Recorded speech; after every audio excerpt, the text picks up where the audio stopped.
भगवान की आराधना कर रहे हैं। स्वाभाविक है हम लोग 3-3 4-4 बार भी आराधना करते हैं। कैसे करते हैं? आप लोग क्या करते हो? हर अठाई पर 8 दिन का पाठ करते हो, पंडित जी को बुलाते हो, संगीतकार को बुलाते हो, भोजन द्रव्य वस्त्र आभूषण इस सब का इकट्ठा करके व्यवस्था बनाते हो। और हम लोग क्या करते हैं? सुबह उठते ही सिद्धों की आराधना के लिए सिद्ध भक्ति पढ़ते हैं। आहार के लिए जब जाते हैं तब सिद्ध भक्ति पढ़ते हैं। मुद्रिका खोलकर अंजलि बांधते हैं उस समय सिद्ध भक्ति पढ़ते हैं। मुद्रिका छोड़ते हैं, अंजलि छोड़ते हैं, कुल्ला करते हैं, उसके बाद सिद्ध भक्ति पढ़ते हैं। आहार के बाद आने के बाद फिर सिद्ध भक्ति पढ़ते हैं, शाम के फिर सिद्ध भक्ति पढ़ते हैं और रात्रि में जब सोते हैं तब सिद्ध भक्ति पढ़ते हैं और कहते हैं समस्त नाम दर्शन वीरे सुमंग अवगणम आगरु लघु अपाहम अठगुणा भूति सिद्धारम तब सिद्धेण सिद्धे संयम सिद्धे जल सिद्धया नाणमी दर्शन में सिद्धे सिद्धा नमस्सामि। जो अशरीरी हैं, अव्ययवान हैं, अनंत गुणों के स्वामी हैं, इनके गुणों को ग्रहण करने के लिए ये दिगंबर भेष हमने धारा है। ये कितनी बार बोलते हैं दिन में? 5-5 6-6 बार बोलते हैं।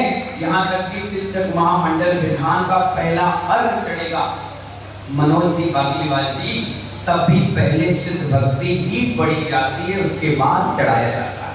ये प्रभु हमने विधान सिर्फ फोटो के लिए नहीं किया। प्रमोद कुमार जी आसियो सिर्फ नए धोती पट्टा पहनने के लिए नहीं किया। ऋतिक भाई समझ में आ रहा है? या अपना मान बढ़ाई करने के समाज में मेरी वैल्यू बढ़ जाए, मैंने 10 लाख 15 लाख रुपए खर्च कर दिया, इसके लिए नहीं किया। हे भगवान, जैसे आप हो ऐसा मुझे बनना, इसलिए मैंने विधान। और मुझे तो बड़ी खुशी है, मुझे खुशी है कि मैंने अपने जीवन काल में एक 50वां विधान करवाया। मैं बोल कर गया था कि आप विधान की तैयारी करो, वर्षा योग फाइनल रहा तो मैं कुछ दिन का सानिध्य आपको जरूर दे जाऊंगा। और वो बात हो गई, वर्षा योग फाइनल हो गया और मांगलिक प्रवेश हो गया और भगवान की आराधना करने का हमें अवसर मिल गया। मान भाव 8 16 32 64 हर चीज का रीजन है, हर चीज का रीजन है। और उस समय जब मैना सुंदरी ने इस पाठ को किया, महापूजन को स्थापित किया, तो उनके पतिदेव को कुष्ठ रोग था। और कैसा कुष्ठ रोग था? कुष्ठ रोग किसी को हो जाए वो आहार नहीं दे सकता। कुष्ठ रोग किसी को हो जाए मुनि नहीं बन सकता।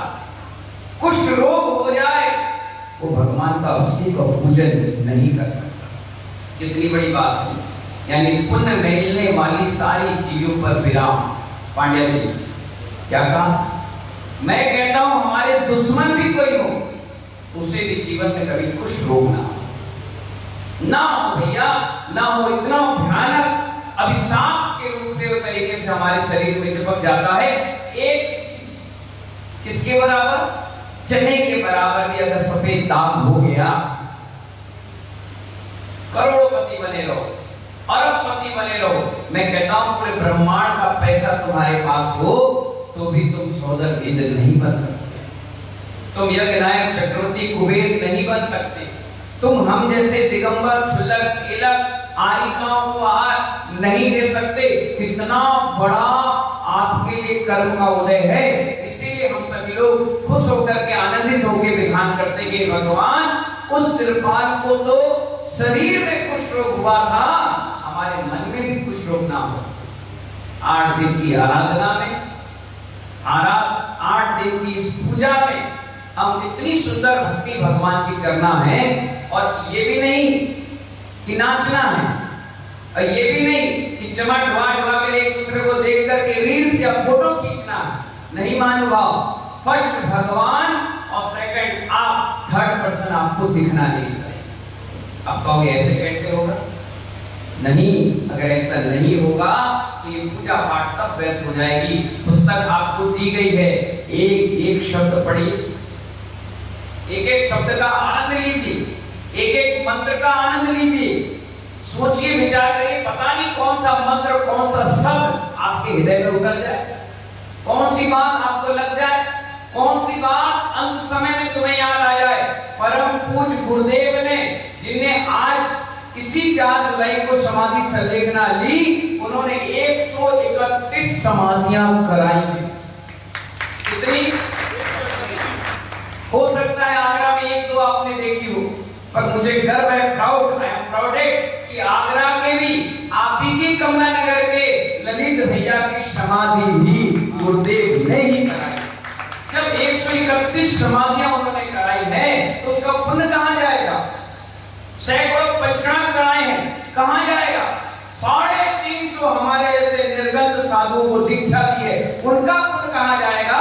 उनका सारा का सारा पुण्य उस समय काम आया जब उन्हें इस दिल के दौरे ने बताया कि अब जिंदगी थोड़ी सी रह गई है। उन्होंने सारे पुण्य को इकट्ठा किया और पुण्य ने उनके माइंड को डेवलपमेंट किया कि अब क्या करने का मौका है। बैठे, मार्जन किया और कहने लगे, मेरा ये पद का त्याग, मेरी संघ की व्यवस्थाओं का ये सब त्याग, और निर्विकल्प होकर कितनी बड़ी भावना, सब जीवों से क्षमा मांगा और सबको क्षमा करके त्याग किया। इसके लिए भी पुण्य चाहिए। आप मंदिर आते हो ना, इसके लिए भी पुण्य चाहिए। आहार देने के भाव बनते हैं ना, इसके लिए भी पुण्य चाहिए। यहाँ तक कि मुनि दीक्षा लेने के लिए भी भवो भवो का पुण्य चाहिए। और ये अर्घ चढ़ाने के लिए भी, एक मुट्ठी चावल चढ़ाने के लिए भी महानुभाव पुण्य चाहिए। पुण्य नहीं होगा तब रखी रह जाएगी, बैठे रह जाओगे और नाचते नाचते चले जाओगे और पूरी पूजा समाप्त हो जाएगी। आप कहोगे हमें तो अर्घ ही नहीं चढ़ाया। अरे तेरे भाग में लिखा ही नहीं था चढ़ाया। अरे विधान हो गया, मैं पूजा में नहीं बैठ पाया। अरे वर्षा योग निकल गया, एक दिन नहीं आ पाया। तुम नहीं आए, तुम्हारे कर्म के अंतराय कर्म ने तुम्हें रोक दिया कि नहीं, अब तुम आगे नहीं बढ़ सकते, अब आगे तुम कर नहीं सकते। आप देखिए, आदमी कितने भाव से धोती पतला पहनकर आता है और आते ही किसी व्यक्ति ने उसे छू लिया। ये तो मंदिर है राकेश बजाज जी, इसलिए आपको एक रिजर्वेशन कोटे में धोती मिल जाएगी। कभी आप किसी के घर पर चौके में सुबह 8 बजे 9 बजे से धोती पहनकर तैयार हो गए और आपने प्रदान कर लिया, चौके तक पहुंच गए और पैर धोते धोते आपने पीछे कदम बढ़ाया और किसी व्यक्ति से चिपक गए। आप पांड्या जी गए, अरे यार तुमने छू क्यों लिया? ये तो मैं इतना नॉर्मल कह रहा हूँ, ये तो गुस्सा हो रहा है। मैं गुस्सा क्यों? अपने परिणाम के भाव में तुम ले जाओ। अरे यार तुमने छू लिया, अरे सॉरी हमने देखा नहीं। अब क्या करें? गीली से दे नहीं सकते, इतनी जल्दी सूख नहीं सकती। अब क्या करोगे? इतनी दूर जा नहीं सकते, अब क्या करोगे? हमने पूछा बाहर कैसे? अरे छू लिए, छू नहीं लिया, वंत्राय कर्म आ गया, अब तुम आहार देने लायक नहीं हो। वो तो निमित्त मिल गया। जिसने इस बैलेंस को समझ लिया, निमित्त निमित्त संबंधों को समझ लिया, उसको कभी गुस्सा आएगा नहीं, उसका भाग जाएगा। कभी आप ये नहीं कहोगे कि तुम्हारे कारण ये हो गया, ये नहीं कहोगे कि मेरे कारण ये हो गया, कभी ये नहीं कहोगे तूने ऐसा कर दिया। नहीं, ये सब कर्म की लीला है। वो बड़ा ईमानदार है, जितना आपने किया है उतना तुम्हें वो देकर ही जाएगा। मरते दम तक पूरा चमड़ी दमड़ी दोनों निकाल लेगा। ये उदाहरण तीर्थंकर के साथ भी घटित हुआ। उनको भी नहीं छोड़ा, उनके जीवन में कर्म का उदय आया तो आया। कितने देवी देवता थे बताओ? जन कल्याण में करोड़ों, गर्भ कल्याण में करोड़ों, 6 महीना पहले करोड़ों, लेकिन जब आहार का वक्त आया तो एक व्यक्ति भी नजर नहीं आया। चाहते देवता तो क्या करते? माइंड मेकअप करते, मनोज बाकीवाल के माइंड में आ जाते और कहते जाओ ममता के साथ पड़गा लो आदिनाथ भगवान को। लेकिन कर्म तो कर्म है, वहां किसी का बस नहीं चलता। सिरपाल के सोचते रह गए और मुनियों की निंदा करके ऐसा कर्म बांध लिया। लेकिन वो पुणात्मा जीव थे, कामदेव थे, इसलिए उनका कर्म तुरंत गलित हो गया और उनका सर्वांग सुंदर शरीर हो गया। सिर्फ 8 दिन की भक्ति, उसके बाद सैकड़ों विधान आपने किए होंगे, सैकड़ों बार अर्घ चढ़ाए होंगे, कई साधु भी उस सानिध्य देने आ गए होंगे, लेकिन हमारे शरीर का कुष्ठ रोग तो दूर हो गया, लेकिन मन का कुष्ठ रोग आज तक दूर नहीं हुआ। ये पंचम काल है, शरीर के कुष्ठ रोग को दूर करने की सैकड़ों दवाई मिलेगी, लेकिन मन के कुष्ठ रोग को कौन दूर करेगा? इतने विधान पूजा पाठ आप जीवन करते हैं कि अंत समय तक आपके बरकरार बने रहे, स्मरण में बना रहे, तो आपका ये पुण्य करना सार्थक। याद करो आचार्य भगवान विराट सागर जी महाराज को आगरा आए, एमडी जैन के सामने क्या जोरदार मिलन, गुरु शिष्य मिलन, हम छुल्लक थे, क्या शानदार कार्यक्रम करके हम सब लोग निकल गए। अब आप सोचिए, मिलन कराने में खर्च हो गया, समय गया, व्यवस्थाएं बनाई गई, लेकिन मिला क्या? 2 दिन का सानिध्य, 3 दिन का सानिध्य, लेकिन शुभ और पुण्य आभाएं ऐसी हैं, उनके जाने के बाद 15 साल बाद, 10 साल बाद, 8 साल बाद आपको याद आ रहा है कि हाँ ऐसा हुआ, ये हुआ, वो शुभ आश्रव है। इसी प्रकार के विधान है। विधान होने के बाद जैसे हम मिट्टी झड़ा देते हैं और भूल जाते हैं कि मिट्टी लगी थी कि नहीं लगी थी, ऐसे ही विधान के बाद आप इसके अर्घों को भूल ना जाएं। आपको रात्रि के सपने में भी यही अर्घ सुनाई देने लग जाए महीने 2 महीने तक, तो समझ जाना विधान हमने बड़े मन से किया। जैसे याद करो, कोई भजन मैं गाऊं या संगीतकार मनीष गाए, तो आप क्या करते हो? 8 दिन तक आपको भजन जोर से बोलो ना, याद हो जाता है। रश्मि जी क्या हो जाता है? याद हो जाता है। तो आप क्या करते हो? घर से निकलते हो तो क्या करते हो? दिल में नाम तेरा है, तू भगवान मेरा है, मैं भक्त तेरा हनुमान सातु बोलते हो। अब कोई गाना आप 8 दिन याद कर लिए, अब 10, 12 दिन, 15 दिन हो भी गए, तो सपने में भी पूरे पंडित जी कोई भजन कीर्तन आपको याद आ रहा है, वही शुभाश्रय हो रहा है। कहने का मतलब कि हर 4 महीने में एक 28 इसलिए आती है कि एक 28 के बाद 3 महीने का टॉप टाइम अपने इस मेमोरी में डाल लो कि अगले 28 तक वो भूलो ना, आप अपने साथ में ले जाओ। चतुर्मास इसलिए होते हैं कि कम से कम हम तुम कोई भी ऐसे व्यक्ति निकल के चतुर्मास में आए जो इस मंदिर, धर्म, ध्यान और पूजा पाठ से जुड़ जाए। आपको यकीन नहीं होगा, एक व्यक्ति भिंड में था, बहुत बढ़िया संचालन पूजन इसमें रहता था। एक दिन पूजन का शिविर लगा, हमने कहा धोती पहन लीजिए, मुझे नहीं आती, चलो हम पहनवा देते हैं। हमने धोती पहनवाई, आज करीब 19 साल हो गए, उसने धोती नहीं उतारी। सुबह 5 बजे अभिषेक करने पहुंच जाता है, शांति धारा कर लेते हैं, पूजा कर ली, 8 बजे समाप्ति के बाद घर जाते हैं, तो क्या अब आनंद आया, बहुत बढ़िया लगा। और कहते हैं कि हमने 40 साल क्यों व्यतीत कर दिया।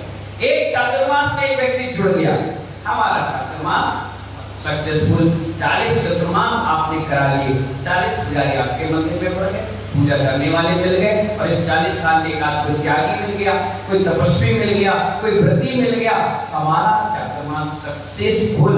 ये मत सोचना कि हम 4 हैं तो 4 ही जुड़े रह जाए, नहीं, सुबह उठ करके प्रण लेना चाहिए कि आज मुझे एक व्यक्ति को मंदिर से जोड़ना है। किससे जोड़ना है? मंदिर से जोड़ना है, धर्म से जोड़ना है, त्याग तपस्या से जोड़ना है। अगर यही जोड़ के मोती जो बिखरे हुए हैं एक धागे में पिरोगे तो 108 की सुंदर माला बन जाएगी, जो आपके सारे कर्मों के नाश करने का कारण बन जाएगी। महानुभाव, जीवन में यही याद किया जाता है, या तो कुछ कर जाओ या कुछ लिख जाओ। हमारे गुरुदेव ने किया भी है और लिखा भी है, 200 ग्रंथों का सृजन उन्होंने अपने हाथों से कर दिया। रात के 1:30 बजे भी अगर नींद खुल गई, वो सोए नहीं, 1:30 बजे बैठे, उठाए पुस्तक कॉपी और लिखना चालू कर दिया। एक बार इटावा की नगर की घटना है, मैं 1:30 बजे उठता हूँ, नहीं सोया 10 साढ़े 10 बजे, सीधे 3 साढ़े 3 बजे मेरी नींद खुलती है। एक झटके में एक ही करवट सोता हूँ, उठ गया तो फिर उठ गया। अचानक मेरे पेट में वजन सा हो रहा था, तो मैंने कहा चलो लघु शंका हुआ है, तो मैं निकला। खिड़की में से रोशनी दिख रही थी, तो मैं धीरे से खिड़की पे हाथ रखा तो खिड़की खुल गई। देखा तो रात 1:30 बजे गुरुदेव ग्रंथ लिख रहे थे। मैं डिस्टर्ब क्यों करूं, अंतराय क्यों मानूं, मैं चुपचाप आया, सो गया। सुबह जब उठा, भक्ति हुई, मैंने गुरु जी से पूछा, हे भगवान ये बताइए आप 1:30 बजे क्या कर रहे थे? तो फिर तुम कब उठे? मैंने कहा गुरु जी चिल्ला आपकी काम, नजर रखता हूँ, आप हमें टेस्ट करते तो हम भी तो टेस्ट करते हैं। तो हंसने लगे, बोले हाथ पकड़े, बोले क्या कर रहे थे? मैंने कहा मैं लघु शंकर के लिए उठा, तो आप लाइट जला के कुछ लिख रहे थे। बोले ऐसा है बेटा, एक ग्रंथ कंप्लीट करना था, अचानक 1:30 बजे नींद खुली और आपने याद हो गई, तो मैं उठ करके लिख लिया, क्योंकि सरस्वती कब चली जाए भरोसा नहीं रहता, इसलिए हमने तुरंत नोट कर लिया। मैंने कहा सोते हो कि नहीं सोते हो? तो सोते हैं ना। तो मैंने कहा 1:30 बजे क्यों उठ गए, सो जाते? बोले देखो एक बार ज्ञान आता है, बार बार उसको पकड़ा नहीं जाता, चला गया तो फिर चला जाता है। मैंने कहा धन है अभी क्षण ज्ञान उपयोग, हर क्षण आपका इसी ज्ञान अर्जन में निकला।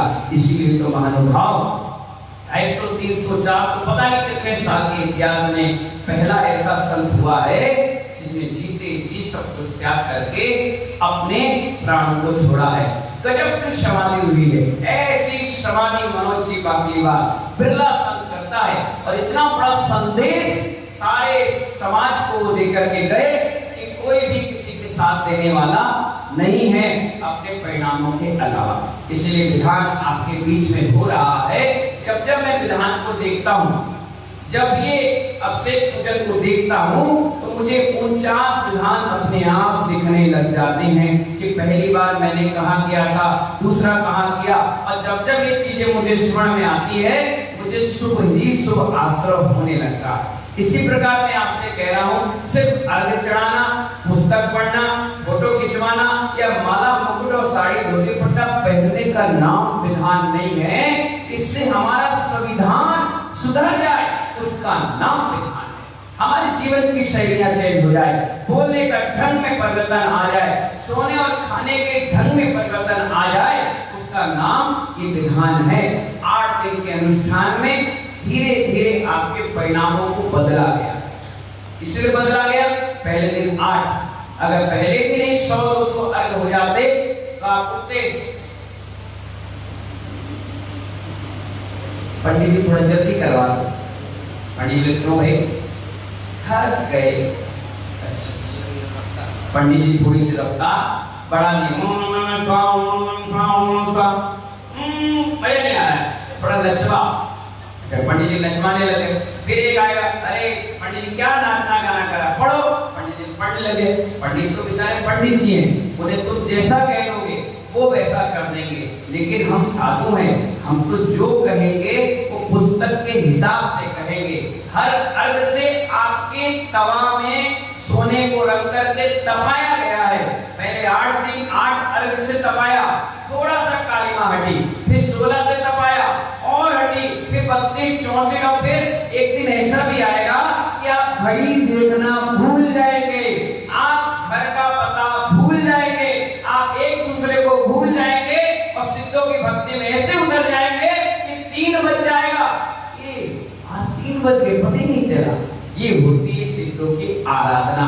जब आप अपने शरीर को भी भूल जाओ, तब समझना कि अब सिद्ध परमेश्वरी बनने की ओर मेरे कदम बढ़ चुके हैं। इन्हीं मंगल भावनाओं के साथ आज 256 अर्घों के साथ हम इस सिद्धों की आराधना करेंगे। हर अर्घ में आपका स्वाहा निकलना चाहिए। क्या निकलना चाहिए? और हर अर्घ को आपको पढ़ना चाहिए, मिलाना चाहिए। कई बार ऐसा भी हो सकता है कि पंडित जी ने 160 पढ़ा और 2 भूल गए। हुआ भी ऐसा, एक बार मैं भिंड में विधान करा रहा था और पुस्तक मेरे सामने थी, पंडित जी बैठे, संगीतकार बैठे और अचानक पेज पलट गया तो 12 अर्क और सब लोग पढ़ रहे, मैं भी देख रहा था, मैं कर लेते हो फिर से करवाऊंगा। और जैसे 100 अर्क का एक बले समाप्त हुई तो मैंने कहा भाई कितने हो गए? 100 हो गए। फिर से पढ़ो। बोले क्यों? अच्छा था, ऐसा वीडियो रिकॉर्डिंग हो रही थी, मैंने चेक करो। उन्होंने कहा 160 के बाद सीधे 170 पहुंच गए। भगवान 10 भूल गए, पता ही नहीं चला। मैंने कहा ऐसे अंधभक्ति करने से क्या मतलब? पुस्तक क्यों दी गई है? पढ़ो, मिलाओ। कहीं पंडित जी गलत तो नहीं पढ़ रहे, कहीं संगीतकार आगे पीछे तो नहीं पढ़ रहा, कहीं हम पन्ना तो नहीं पलट गए, भूल तो नहीं गए। यही तो जागरण कहा गया है शिक्षक महामंडल विधान का। एक एक शब्द पढ़ो, 2 लाइन पंडित जी पढ़े, 2 लाइन तुम पढ़ो।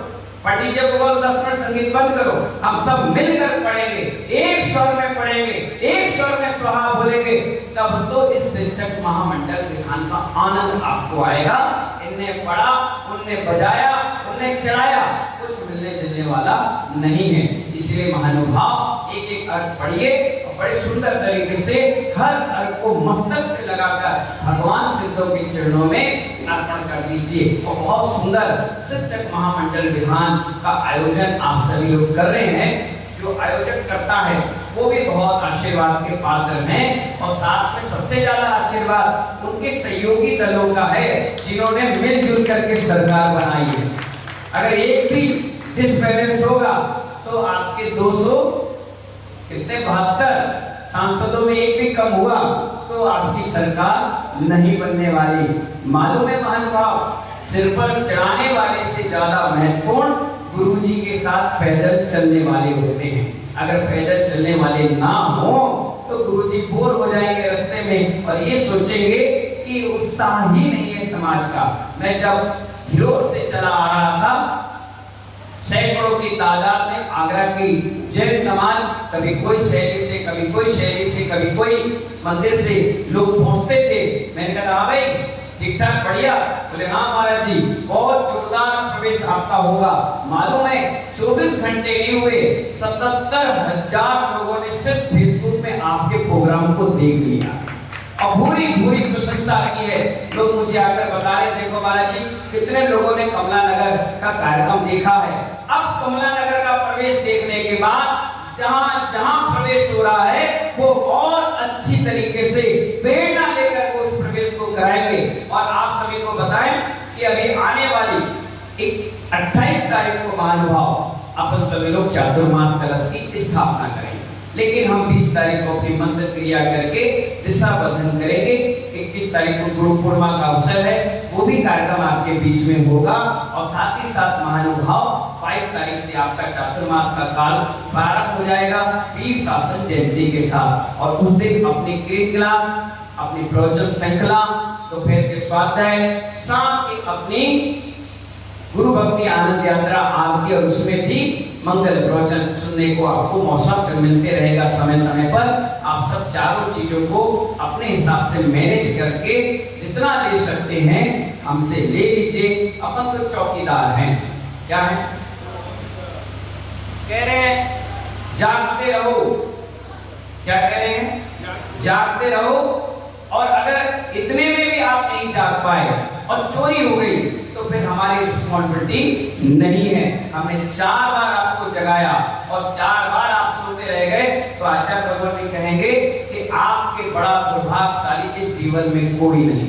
सुबह आपको टाइम मिल जाए सुबह आ जाइए, दोपहर के टाइम मिल जाए दोपहर के आइए, शाम के टाइम आ जाए शाम के आ जाइए, सुबह टाइम मिल जाए तो सुबह आ जाइए। लेकिन रात के मौन हो जाए उसके बाद मेरे सामने बात करने मत आना, नहीं तो दिन भर लोग आएंगे नहीं।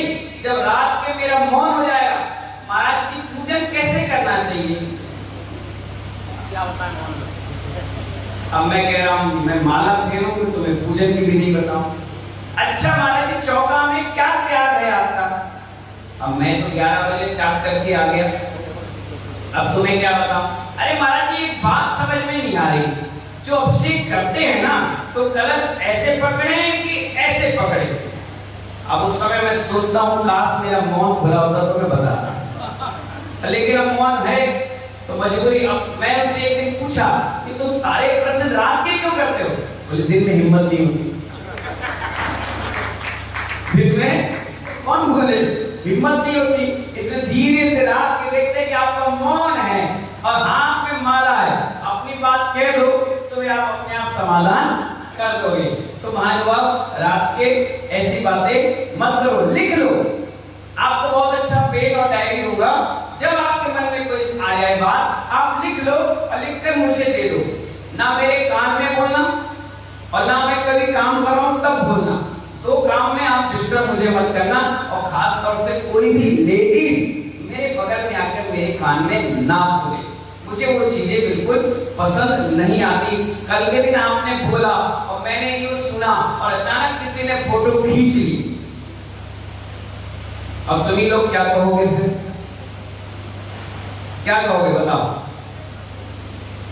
बताओ बताओ। तुम ही लोग कहोगे ऐसे ही है महाराज, इसलिए तो हम जाते नहीं, इसलिए तो अब बेचारे महाराज की 24 साल की साधना देखा आगे तुम्हारा करने का, इसीलिए ये सिस्टम नहीं चलेगा। गुरु भक्ति हो गई। अब मैं जैसे अपने कमरे में जाऊं, ना लेडीज ना जेंट्स, नो एंट्री। आप अपने काम में जाइए और हमें अपने साधना में उतरने दो। जब मेरा गेट खुल जाए आराम से बैठो, आराम से पढ़ो, अच्छी बातें करो, कुछ अपने उत्थान की बातों के लिए मेरा समय ले लो, कोई दिक्कत नहीं। लेके दुनिया भर की परपंच लेके बैठ गया, दिमाग हमारा भी खराब कर लिया। अब उपवास है और दुनिया भर की बातें सुना रहे। अच्छी बातें करो, बढ़िया बातें करो, आपको भी अच्छा लगे और मेरा भी ज्ञान मुझे भी बताने में अच्छा लगे। कोई भी बात हो, मैं तो कह रहा हूँ कोई भी बात हो, एक डायरी में नोट करो, मुझे दे दो, मैं पढ़ूंगा, बोलने लायक होगी तो बोलूंगा, नहीं तो उसको डस्टबिन में डाल दूंगा, काम खत्म। कई बार ऐसी भी आती है चर्चा, दो भाई लड़ मरे और मेरे पास पर्ची आ गई, आप समझौता करो। मैंने कहा पहले दोनों से पूछो मेरी बात मानेगी कि नहीं मानेगी। मेरी बात माने तो मैं कुछ सोचूं, मैंने कहा मैं कुछ बोलूं और पता चला नहीं ऐसा नहीं होगा तो अपनी बात खराब। इसलिए भैया ना अपनी बात रखो ना अपनी बात खराब करो, दोनों बैठ जाओ, दोनों मान जाओ तो मान लो, नहीं तो भैया हाथ जोड़ो और पीछा छोड़ो। हम अपने मस्त, तुम भी अपने मस्त। 10 लक्षण पर्व तक हम सभी लोग मिलकर के बहुत शानदार और अच्छे आयोजनों के साथ इस चातुर्मास को करेंगे। इसका नाम अर्पितमय पावन वर्षा योग है। और याद करिए जैसा हमने नाम रखा है, गुरुदेव के चरणों में भी हमारी आगरा समाज अर्पित हो गई थी, इसीलिए उन्होंने अंतिम आशीर्वाद आपकी समाज को दिया। इसलिए महानुभाव उनके आशीर्वाद से 17 तारीख को अपन ने मंगल प्रवेश किया है।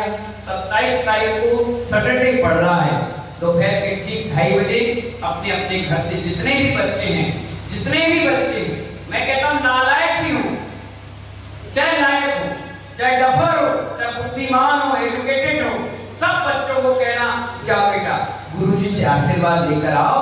हफ्ते में एक दिन, क्योंकि संडे को मैं बहुत बिजी रहता हूँ और बच्चे आए और मैं अपना समय उनको ना दे पाऊं तो मुझे ऐसा लगता है कि मैंने किसी व्यक्ति की भावनाओं को ठेस पहुंचा दिया। इसलिए मैं सैटरडे का दिन रखता हूं। उस दिन कोई प्रोग्राम नहीं होता, सिर्फ बच्चों का प्रोग्राम होता है दोपहर का 2:30 बजे से 4 बजे तक। और सारे बच्चे लेकर, ज्यादा छोटे हो तो उनकी माँ उनके साथ आए, वो भी पढ़े। डबरा में 500 बच्चे आते थे, 350 तो जैन और 150 से ज्यादा अजय। कोई चोपड़ा, कोई पंजाबी, कोई सिंधी, कोई गुजराती, कोई मराठी, सब इकट्ठे आते थे। दुबे, चौबे, यादव, शर्मा, वर्मा, सक्सेना, सब, और सबको मैं पढ़ाता था। आज मालूम है जब मैं उस गली से निकलता था आहार के, तो सारे के सारे लोग कहते थे हे स्वामी नमोस्तु नमोस्तु नमोस्तु। और हमारे साथ पांड्या जी, हमारे साथ अनिल जी, हमारे साथ हमारे विजय गोयल जी साथ में चलते थे, तो लोग बोलते थे महाराज जी यहाँ जैन बहुत है। मैं मौन था, मैंने कहा आहार हो जान दो फिर बात करेंगे। जब आहार होकर आया मैंने कहा इधर आओ, क्या नाम है तुम्हारा? बोले यादव। मैंने तुम्हारा, मैंने चौबे, मैंने तुम्हारा, मैंने दुबे, मैंने तुम्हारा, मिश्रा। ये क्या हो गया? मैंने कहा मैं जहां बैठता हूं ना वो 18 किलोमीटर एरिया मेरा हो जाता है। हर खड़खड़ में मैं भगवान बसा देता हूँ, नमोकार मत बना देता हूँ। इसका सबसे बड़ा सबूत पराशर महातीर्थ में जाकर देखना, मोमडन व्यक्ति भी नमोकार मत की जाप करता है। ये बड़ा प्रभाव है। इसीलिए आपके सामने फुल ऊर्जा और मजबूती के साथ उपाध्याय वैष्णव सागर और विश्व साम सागर जी महाराज आ चुके हैं और दोनों ऊर्जावान साधु अपने जीवन के अनुभव और आने वाले अनुभव दोनों के साथ आपको इस वर्षा योग में बहुत अच्छे संदेश देंगे। हर संडे मंगल प्रवचन सुबह होगा और दोपहर की एक गोष्ठी के रूप में सामाजिक समरसता को बनाने हेतु अपन बीच बीच में प्रोग्राम करते रहेंगे। कोई धार्मिक अनुष्ठान आएगा जैसे निर्माण महोत्सव, रक्षा बंधन, 10 लक्षण महापर्व, शरद पूर्णिमा या और कोई विशेष आयोजन, उसकी जानकारी समय समय पर आपको दे देंगे। पूरा 1 महीने का एक चार्ट बन करके आपके मोबाइल और बैनरों पर आ जाएगा। आप उसी के अकॉर्डिंग कार्यक्रम करेंगे।